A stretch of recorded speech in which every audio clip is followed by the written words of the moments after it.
Here's what's trending this week.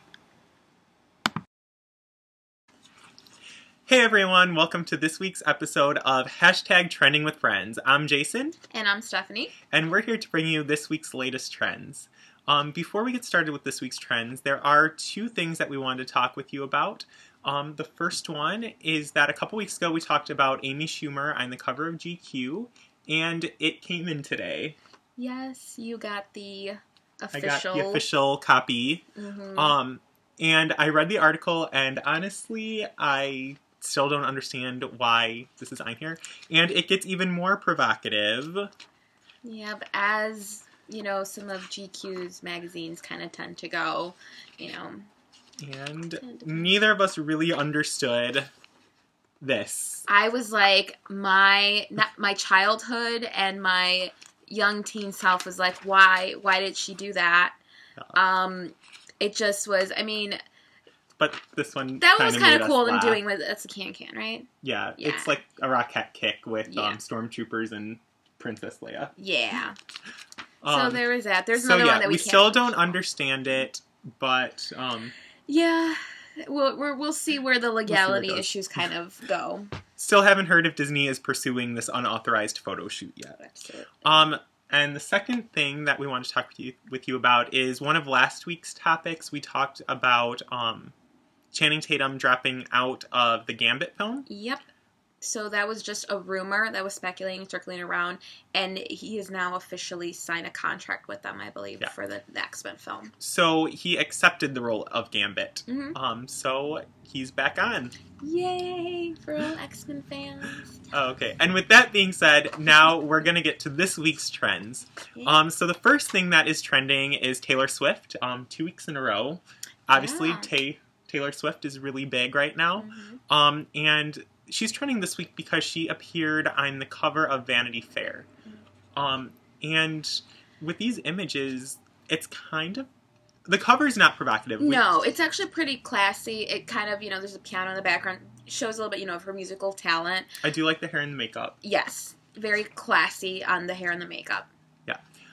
But then some of the other photos for this shoot were really provocative for Taylor. Kind of, you know, I know she's trying to break out, you know, she wants people to see her as a woman.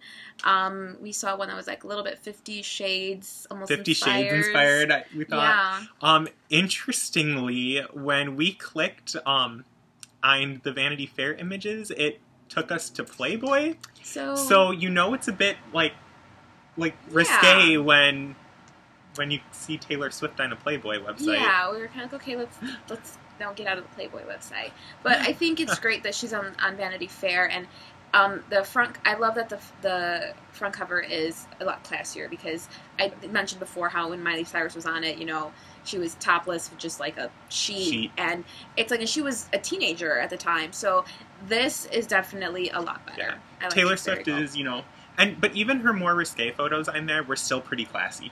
Yeah. They were tasteful. Nothing was done, like, over-sexualized or anything like that. So I think that's a you know, pretty good one there. All right. So next, Kelly Osbourne. This has been pretty big. So she was on The View as a co-host, and her quote, well, they were talking about Donald Trump and, you know, all of that stuff. And her quote was, well, who will clean your toilet? You know, if all the Latinos are... Well, actually, it was... Who will clean your toilets, Donald Trump? Yeah. So, and, you know, Rosie Perez was kind of like, well, wait a minute, and everyone was silent, and then it's like, we understand she was trying to make a point, and it was just a bad choice of words for her at the time, But we really, I'm 100% Mexican. Jason's like a quarter. We're not, we're not offended. We weren't really offended. And really, I understand what she was trying to say. It was a bad choice of words. But, Donald Trump was making stereotypes, saying that all Mexicans are rapists and drug dealers. And murderers and all that stuff. Mm-hmm. So, I mean, basically, Kelly Osbourne took another stereotype, and this is, like, a really good example of why stereotypes need to, get erased. Mm-hmm. But I told Stephanie, when I heard that she said, clean your toilets, it brought up a quote from Hairspray that used to, like, make me laugh, where Velma Von Tussle, the really racist white woman, who wanted to get rid of the race music in Baltimore, told, I think it was either Corny Collins no, it was Motormouth Maybelle, Queen Latifah's character. Do you know who your demographic is? Cleaning ladies and lawn jockeys. So, that's supposed to take place in the 1960s, so it kind of still with a really racist woman, and it shows you that those remarks are still here today. Mm-hmm. So Kelly Osbourne, I feel like she took one stereotype to emphasize another stereotype. Yes. So while it was a bad choice of words, I don't think she should be getting as much flack from it. She did go and apologize, on her Facebook and Twitter and all of that. And she even said on there that she cleans her own toilets. So I think, little more explicitly, but she said she cleans her own toilets. So, I absolutely, I love Kelly Osbourne. So I really, no offense there. I understand what she was trying to say. And the thing is, too, is she realized right after she said it that she meant one thing, but it was taken a completely different way. And she tried so hard to, like... correct to make it right. Yeah. And to explain herself. And, I almost feel like they didn't really give her the chance. No, and it's one of those things, when, what was it, Today, where Whoopi Goldberg was kind of like, we understand, it's live television, you can only do so much, you're trying to say something, get your point across, and it just didn't come out the right way. So, I mean, Kelly's always unfiltered, and when you have to throw someone on live television where it's all unscripted and your opinions, something's going to come out that someone's not going to like. So, we have probably the biggest breakup of, I would say, the century. Oh, yes, absolutely. The century. I can't. Kermit and Miss Piggy have officially called it quits. After so many decades. On Tuesday. Yeah, so this is from Miss Piggy's Facebook. Quoting her here. After careful thought, thoughtful consideration, and considerable squabbling, Kermit the Frog and moi have made the difficult decision to terminate our romantic relationship. We will continue to work together on television and in all media now known or hereafter devised, in perpetuity throughout the universe. However, our personal lives are now distinct and separate, and we will be seeing other people, pigs, frogs, et al. This is our only comment on this private matter, unless we get the right offer. Thank you for your understanding. So with that Unless we get the right offer, I wonder who she's going to give her exclusive to. Yes. So we shall see. Hoping this is we're hoping this is a publicity stunt. We want them to be together. Yeah. I mean, I'm really hoping that this is just to get publicity for their new TV show, because Miss Piggy and Kermit have been together since we were kids.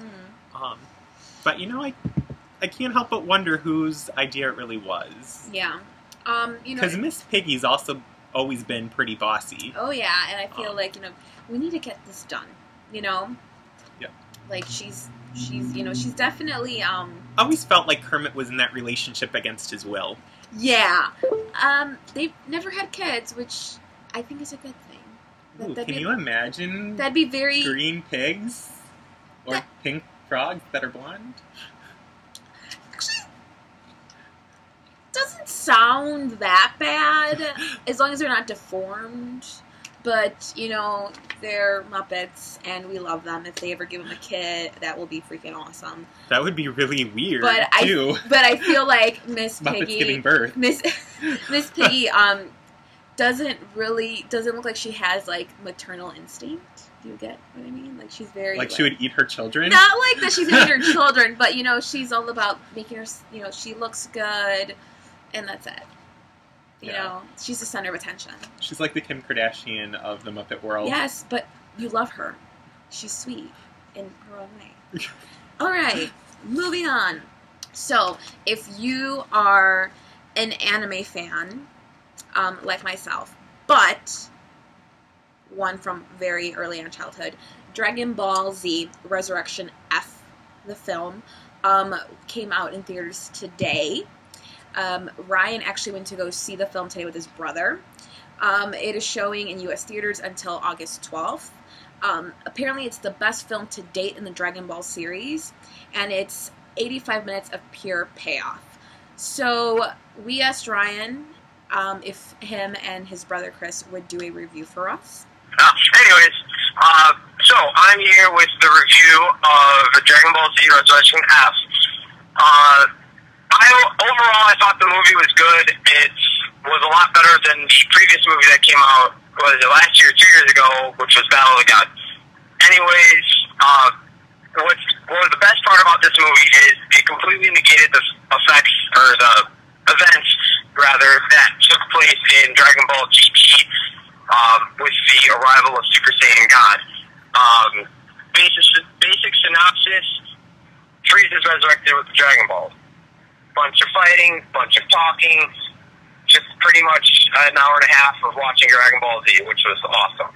I would definitely go see it. It's worth the $12. You got, I think, 2 more days, the 8th and the 11th, so I would definitely go check it out. If you are a big Dragon Ball Z fan, you have to see this film. I personally never really got into Dragon Ball Z. I was more on the Pokemon side as a child.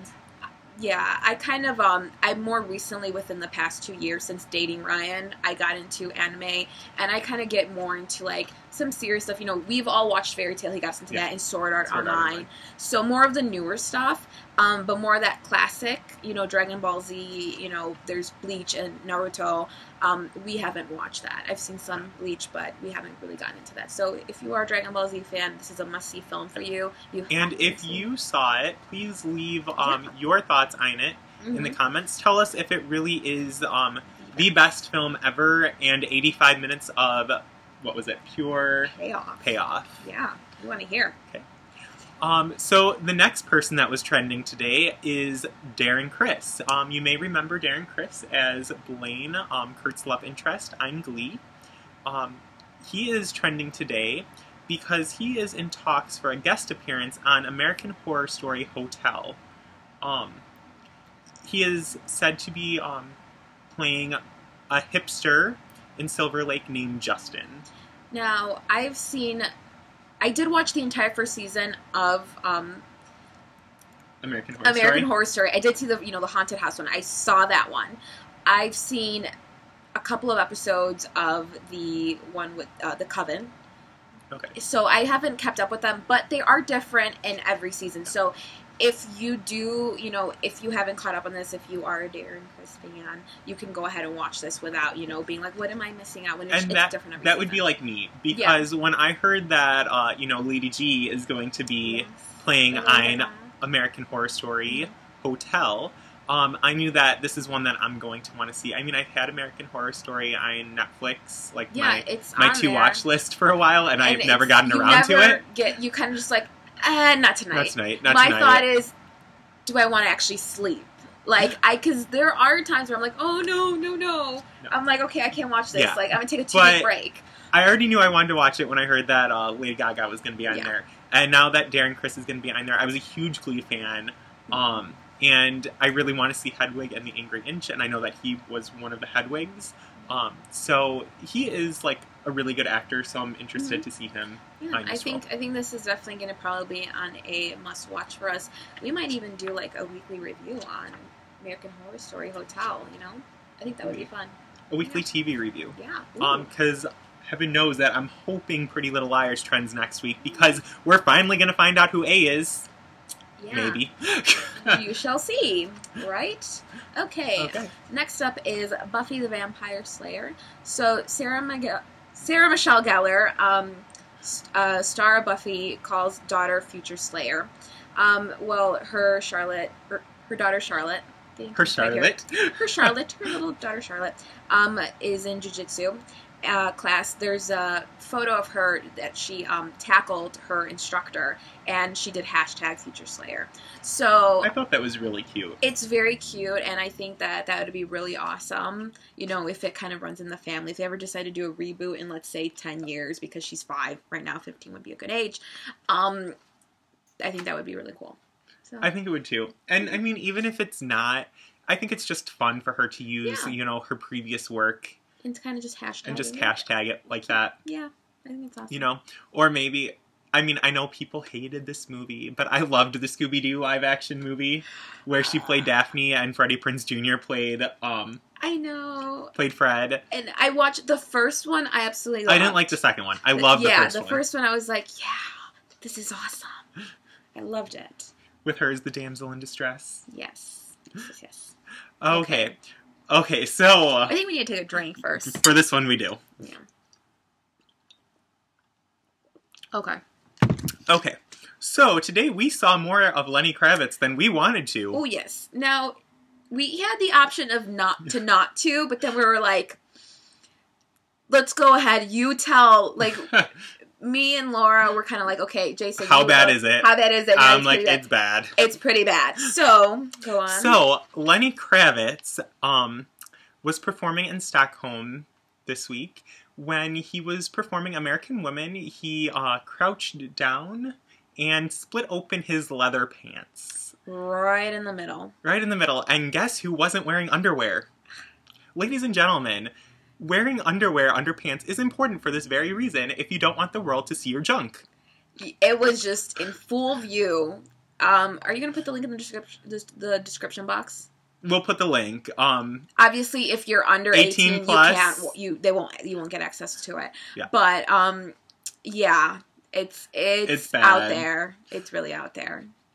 But I guess, one of the things that you said you would think that they would take it down, but it's Lenny Kravitz. I don't think he really cares. Oh, and we have a special guest, Pippa the Pooch. Yay, it's Pippa. She's like, okay. Hey. Are you going to be here for the rest of the show? Okay. Well, you never know what's going to happen. I'm trending with friends.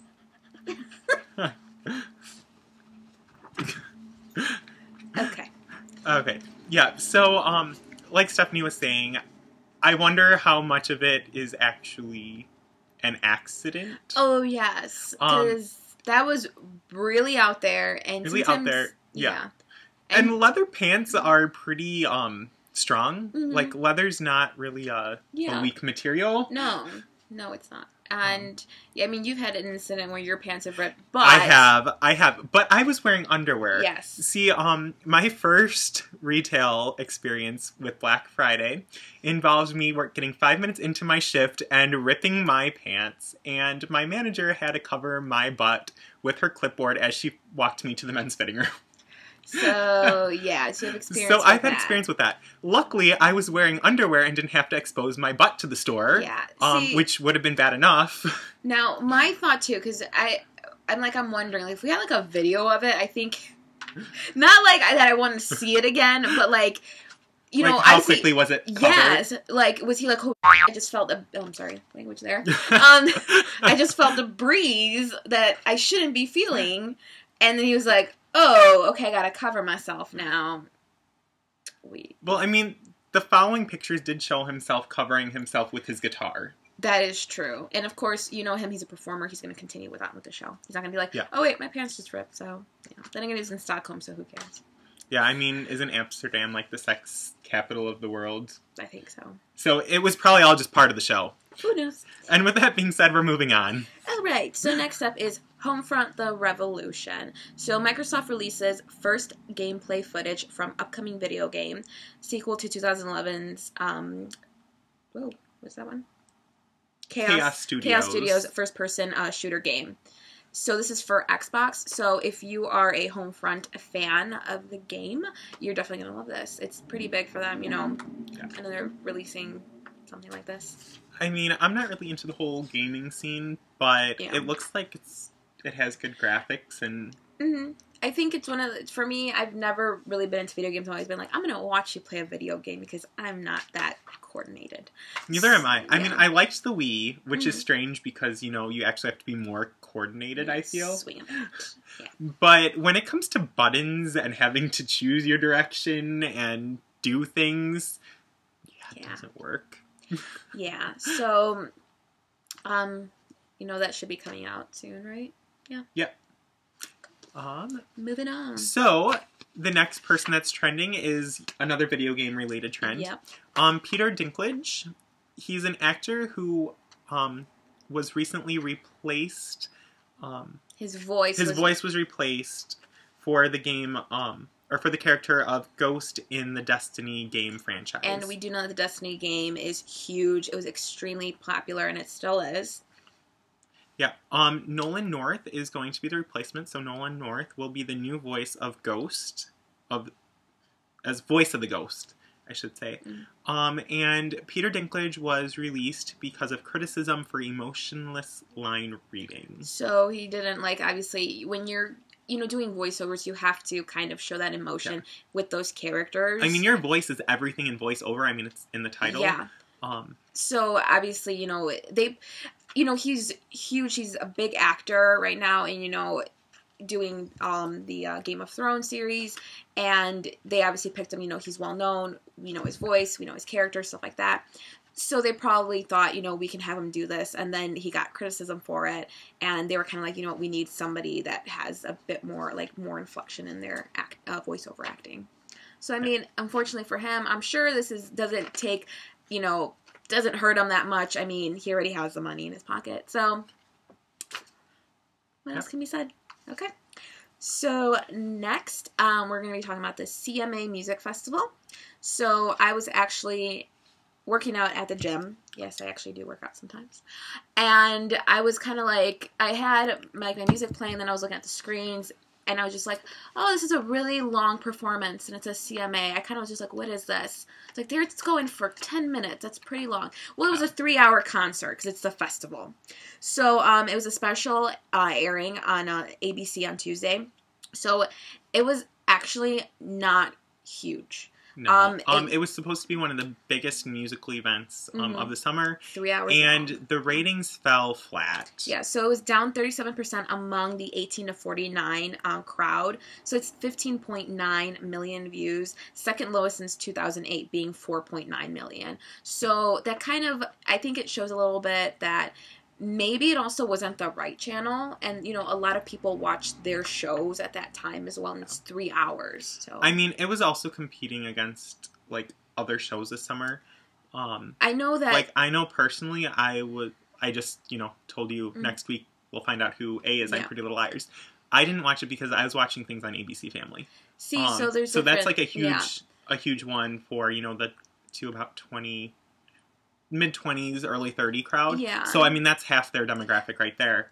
And, like, another thing, too, I know, like, because my mom watches a show called Zoo, and it's on, James Patterson's Zoo? Yes. It's on, CBS, and that was on as well, like, right in the middle of it, and I was like, I actually was watching that more so, even though there was no volume, I was watching that, and as opposed to paying attention to what they were performing. And it was a huge concert, and you had all these performers. You know, you had Rascal Flatts, They Carrie had Underwood, some of the Luke Bryan, biggest names in yeah, country Lady music. Antebellum, and which brings around the question, why did they have such low views? Was it the time slot?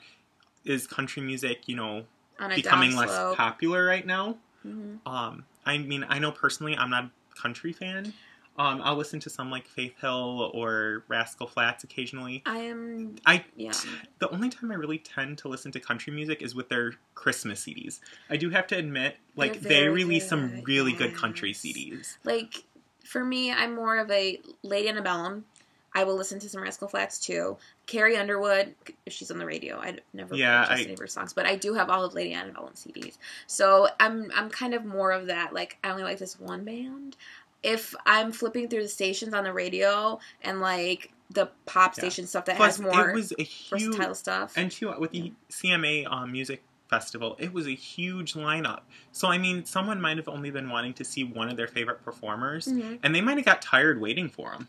That's another thing, too. Like, okay, who's going to be up next? Who's going to be up next? And then, like, okay, I already saw so-and-so. Okay, now I'm going to change the channel and watch my other show. Yeah. So it can also be something like that. I think if... I think 3 hours is a long time slot for just a performance. Honestly, because I didn't watch it, when we were researching this, I asked Steph, I'm like, is there a list of who won? And because we were like, when you think of CMAs, you're like, it's the Country Music Awards. So they're having a Country Music Awards music festival. So it's a lot. And this country loves country music. And we don't know what was going on with the viewership there. Yeah. So, I think it's either going down or people were just like, maybe it also wasn't on the right channel. It was on ABC. Yeah, I mean, maybe it would have had more viewers had it been on CMT. Right? CMT is the country music? Yes, that's the country music television channel, and it kind of depends. Not everyone gets CMT. Yeah. But I feel like out of, like, all the channels, like, NBC is more popular, but I know that the CMAs have a contract with ABC. So, yeah. It's one of those things. But, I mean, also think about Nashville. The television show Nashville gets huge ratings. That's true. And that's on ABC. Oh, yeah. That's a very popular show. So, we shall see. They may or may not do one next year. And if they do, I think they're going to do one next year. Because, I mean, while this was their second lowest ratings in history, I mean, they had their lowest ratings in 2008, and they continued to do it. Yeah, that's true. So, we shall see, and I guess we'll be talking about it next year. Yeah. All right? Okay, guys. So that is all the topics we have for tonight. We hope that you enjoyed the show. As always, please leave your comments in the comment section if you have any opinions on the topics we talked about today. We'll love to read them and reply to them. If you liked this week's video, give us the good old thumbs up. Yeah. And don't forget to like us on Facebook. And as always, subscribe to our channel so you get all the latest content. Yeah. Okay, so have a great night, guys. Bye. Hey guys, Jason here. Thanks for watching this week's episode of #TrendingWithFriends. Don't forget to subscribe to us on YouTube and like us on Facebook.